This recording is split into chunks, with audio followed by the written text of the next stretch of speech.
So what is kinematic link? Kinematic link that is every part of the robot which is having some relative motion with respect to some other part of the robot is called kinematic link or kinematic element. And a kinematic link need not to be a rigid body, but it must be a resistant body so that it can transfer the motion at least in one direction.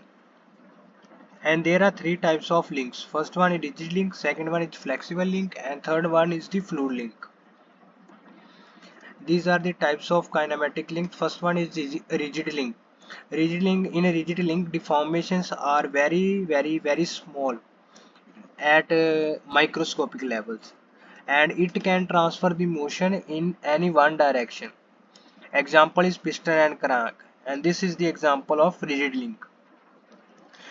Crank and piston shaft, and these are the rigid in nature. Second type is flexible link, in which motion is transferred under tension only. Example is belt and pulley.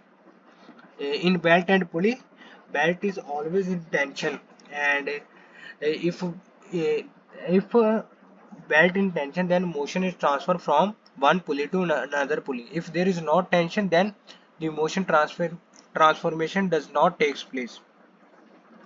And last type is fluid link. In fluid link, motion is transferred due to compression only.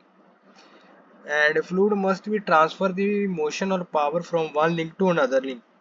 Example is hydraulic lift and hydraulic brake. And this is the example of fluid link, that is hydraulic lift. In this lift, we apply the force on this piston plunger, small size plunger, and it lift the car by transferring the force from this small to large by fluid, and thus the motion is transferred or power is transferred from here to here to there through fluid.